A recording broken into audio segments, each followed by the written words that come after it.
The Lord of the Rings book trilogy by author J.R.R. Tolkien was originally published in 1954 and 1955, and has been beloved worldwide ever since. The books have been turned into animated features, stage musicals. They basically inspire the epic fantasy genre as we know it today, and of course, they were adapted as a trio of live-action movies by director Peter Jackson in the early 2000s, movies that still packed people into theaters when they were re-released earlier this year.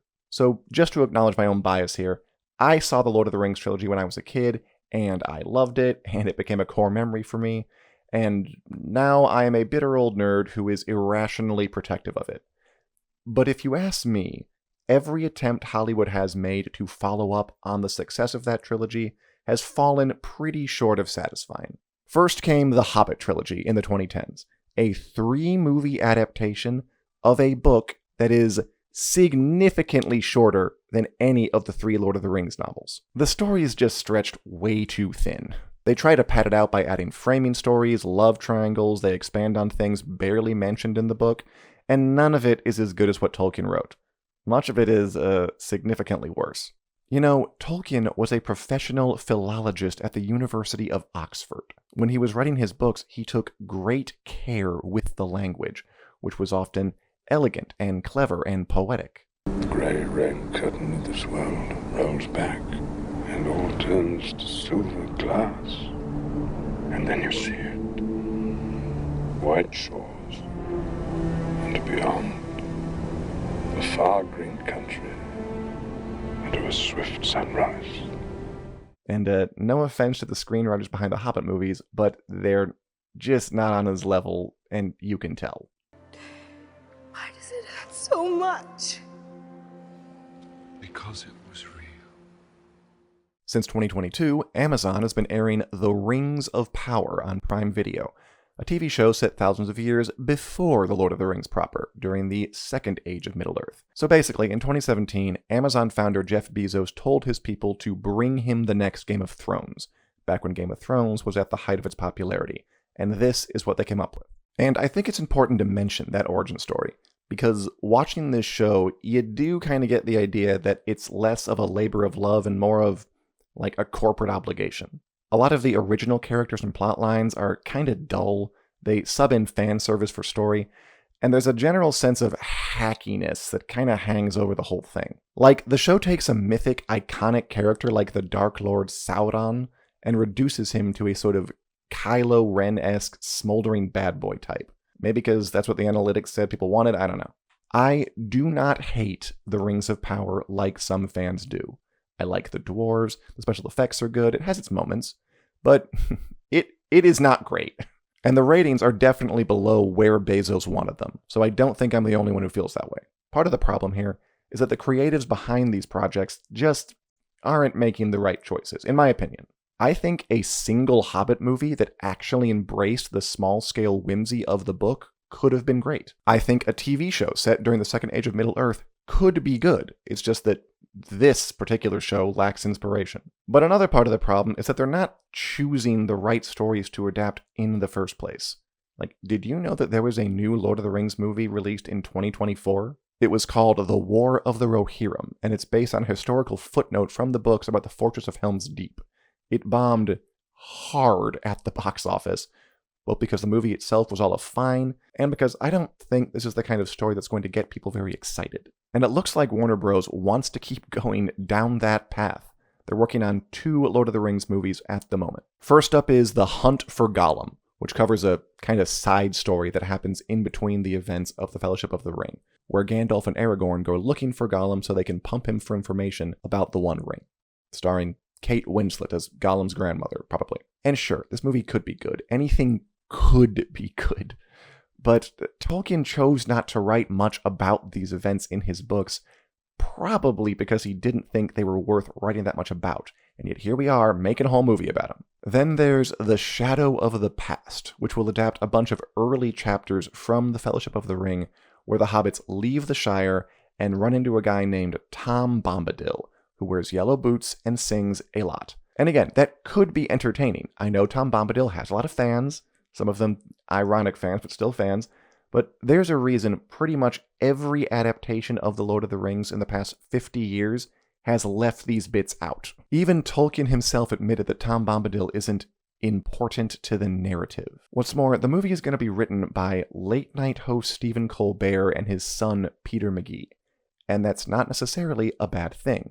Stephen Colbert is famously a huge Lord of the Rings fan. He had a little cameo in the third Hobbit movie. But I'm a little afraid that Warner Bros. Said yes to this, mainly because a famous person approached them with the idea. Both of these projects feel stagnant to me.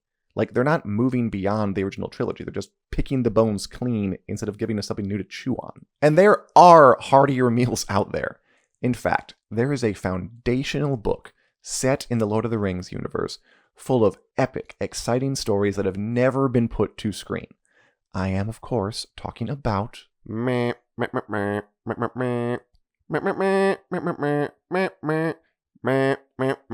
The Silmarillion is a compendium of tales from the first age of Middle-earth, the really, really early days of this universe, set several thousand years before Frodo and Sam and Aragorn and all those folks were running around.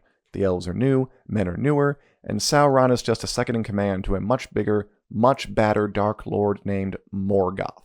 Everyone, rolls their R's and stuff when they pronounce these names in the books. A Balrog of Morgoth.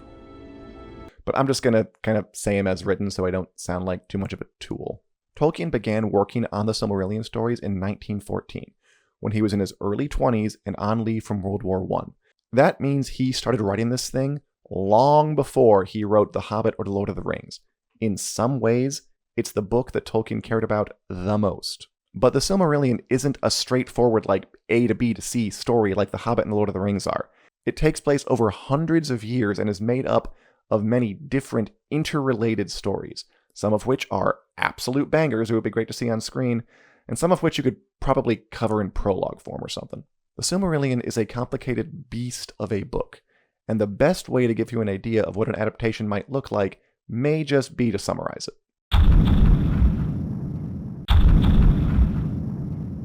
Okay, so in the beginning, there is an all-powerful god named Eru Ilúvatar, and Eru creates a bunch of lesser gods called the Valar.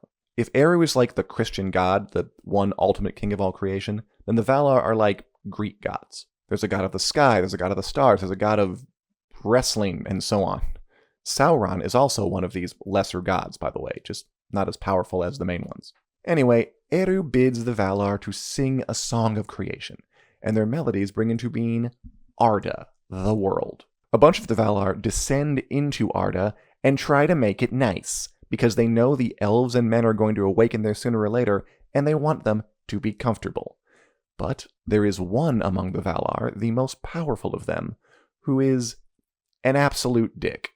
His name is Melkor, and whatever the Valar create, he destroys. That goes on for a while until the elves awaken in Middle-earth, which is also where Melkor has put down roots. The Valar, who live across the sea in the enchanted land of Valinor, decide they have to do something about Melkor, or else he's going to hurt the elves. So they team up, and they kick his ass, and they take him prisoner. Then the Valar invite the elves to leave Middle-earth, and dwell eternally with them in the undying lands of Valinor. So this is kind of the pre-history of this story.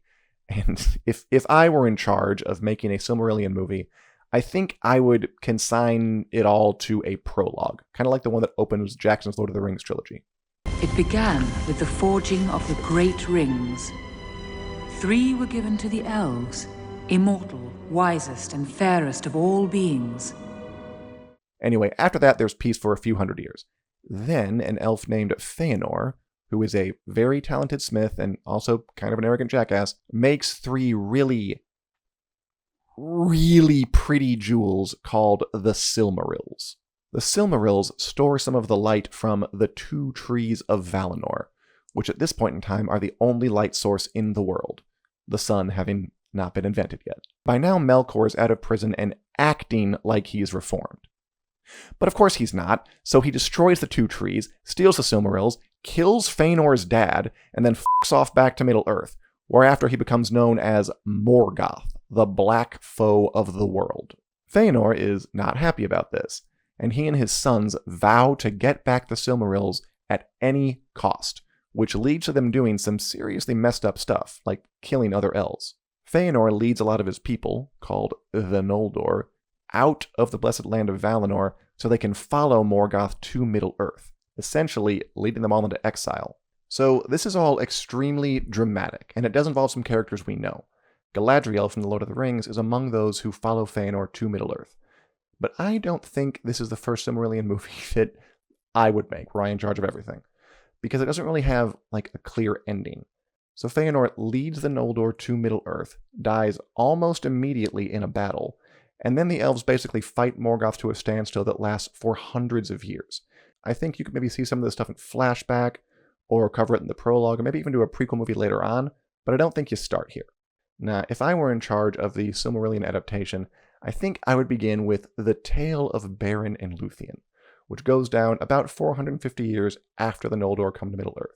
So Luthien is the daughter of an elven king named Thingol, a literal princess. Beren, meanwhile, is just a smelly mortal man, but the two fall in love after Beren sees Luthien dancing in the forest. They want to marry, but King Thingol is not about to let his daughter wed some filthy human peasant. So he offers Beren a deal. He'll allow Beren to marry Luthien if Beren can steal a Silmaril from Morgoth, the giant scary god of murder and pain, figuring that Beren will never be able to do that. But he's wrong. Beren and Luthien manage to steal a Silmaril from Morgoth, and the story of how they pull it off is pretty exciting. At one point, Beren is captured by Sauron, and Luthien helps bust him out with the help of a wise talking dog named Huan. And who doesn't love a talking dog? The three of them face down a huge werewolf named Karcheroth. Luthien puts Morgoth to sleep with a magic song, and Beren is able to cut a Silmaril out of his crown. Beren gets his hand bitten off. It's got romance, tragedy, violence, a talking dog, and it's never been put to screen before. Done right, I think a Beren and Luthien movie could be fantastic. Another obvious candidate for adaptation is The Children of Húrin, about a mortal man named Turin, he's one of the children of Húrin, whose whole family has been cursed by Morgoth to basically be miserable for their entire lives. Turin is raised as a foster son of the elven king Thingol, who really softens towards humans after Beren actually manages to steal that Silmaril. Turin eventually becomes the leader of a band of outlaws. He's captured by orcs and then accidentally kills his best friend during a rescue attempt. He becomes advisor to a different elven king named Orodreth and fights a dragon named Glaurung. He falls in love with a person he really shouldn't fall in love with, and that goes badly. Again, it's a big, sweeping, sad, exciting story, and in the right hands, I think it could make a spectacular movie. Perhaps more than one. We could keep going. The third great tale from the First Age of Middle-earth is The Fall of Gondolin, a hidden elven city and the last place to hold out against Morgoth. But although Morgoth's armies finally find and sack the place, a few survivors do flee. One of them is a kid named Arendil, who grows up to become a mariner, and Arendil uses the Silmaril that Beren and Luthien stole from Morgoth years earlier to guide him across the sea to Valinor, where he asks the Valar to help out the people of Middle-earth. And then he becomes a star, because this is myth and that kind of thing can happen. I give you the light of Erenniel, our most beloved star. Anyway, the Valar answer Arendil's prayer. They send elven armies across the ocean, and there is a huge battle that is so intense that the whole chunk of Middle-earth where these stories take place, called Beleriand, sinks into the sea, leaving Middle-earth as we know it from The Hobbit and The Lord of the Rings. And finally, Morgoth is defeated, and the Rings of Power begins, more or less. So this is a lot of material, and there's probably no one right way to adapt it. I know a lot of fans would prefer a TV adaptation, but I don't know, I guess I worry that a TV show wouldn't be able to sustain the appropriate level of intensity over multiple seasons, or have enough resources to do the story justice. So once again, if we're in a fantasy world where I control all of this, I think I would make a bunch of movies, maybe laying them out like this. When it comes to Lord of the Rings adaptations, the Silmarillion is the great undiscovered country. These stories are really important to the mythology, they have the sweep and grandeur that fans expect, and there's actual source material for studios to work with. They wouldn't have to fill in tons of blanks like with The Hunt for Gollum or The War of the Rohirrim. So the next obvious question is, if the Silmarillion is so great, if it's this deep vein of untapped Lord of the Rings gold, if it's the key to making this franchise relevant again, why hasn't anyone adapted it?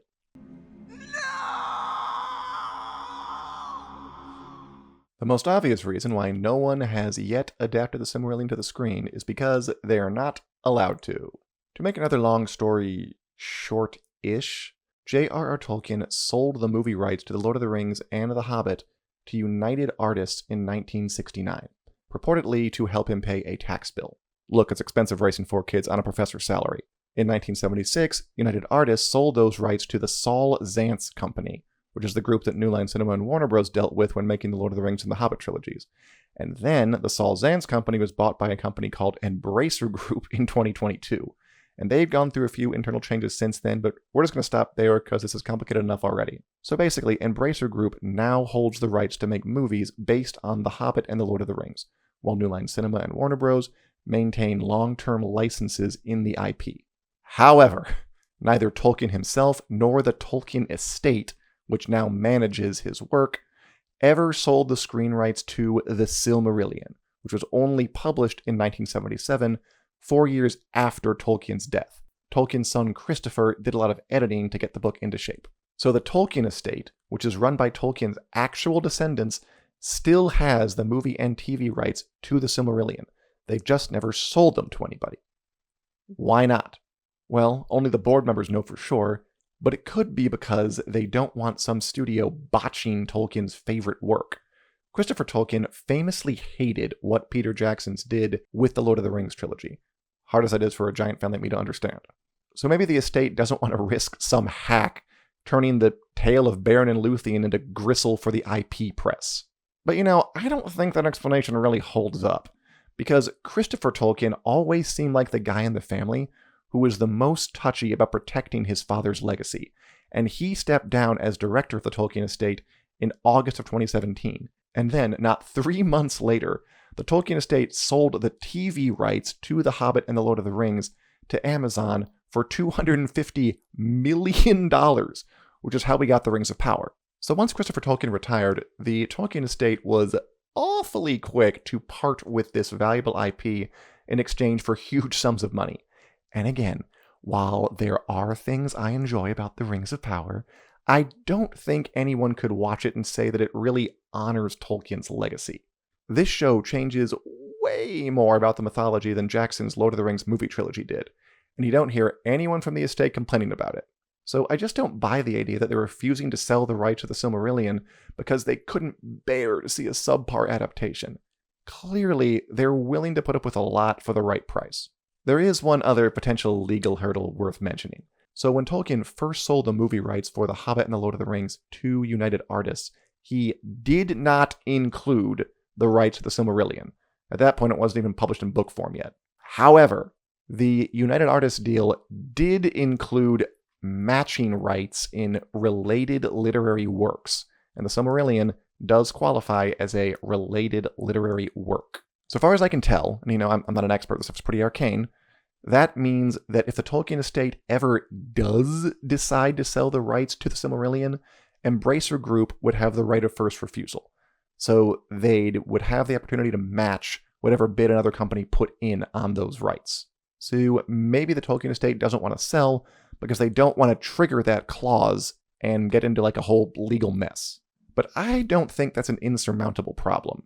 Like, some studio could make an offer so big that Embracer Group couldn't afford to match it. Or a studio could just buy Embracer Group outright and cut through that legal knot. Apple has been snapping up the rights to big-name fantasy books lately, and they have bottomless pockets. So get on it, new guy. Basically, I think if some studio truly wanted to adapt the Silmarillion, they could find a way. It's just a matter of prioritizing it, and right now, no one is doing that. But even after you get over all those legal hurdles, the hardest part would be making an adaptation that's actually watchable and entertaining. Again, the Silmarillion is not a traditional novel, where we, spend time with a few characters as they go on an adventure and grow and learn and all that jazz. It's a collection of stories and myths that take place hundreds or even thousands of years apart. And there are also quite a few chapters where Tolkien just kind of describes the geography of Beleriand or talks about the different clans of elves and men that live there, which can be pretty dry to read. The sons of Hador were Galdor and Gundor, and the sons of Galdor were Hurin and Huor. And the son of Hurin was Turin, the bane of Glaurung, and the son of Huor was Tuor, father of Arendil the Blessed. The son of Boromir was Bregor, whose sons were Bregalis and Berehir. And the sons of Bregalis were Beregund and Belegund. The daughter of Beregund was Morwen, the mother of Turin. And the daughter of Belegund was Rian, the mother of Tuor. But the son of Berehir was Beren One-Handed, who won the love of Luthien Thingol's daughter, and returned from the dead. From them came Elwing, the wife of Arendil, and all the kings of Numenor after. Like, all the people in that paragraph are important, but it doesn't really advance the narrative. It's just a list of names. Honestly, if there's one book that the Silmarillion reminds me of more than any other, it's like the Bible, which is also written in this top-down quasi-historical style. Please open your Bibles to page 50. Mizraim was the father of the Luddites, the Anamites, the Lehabites, the Naphtuhites, the Pathrasites, the Casluhites, from whom the Philistines came, and the Caphtorites. And Canaan was the father of Sidon his firstborn, and of the Hittites, the Jebusites, the Amorites, the Girgashites, the Hivites, the Archites, the Sinites, and the borders of Canaan extended from Sidon toward Gerar as far as Gaza, and then toward Sodom, Gomorrah, Admah, and Zeboim as far as Lasha. Genesis 10, verses 13 to 20. Great stuff. Anyway, all of this means that whoever directs the Silmarillion movie, or movies, will need to have a lot of vision.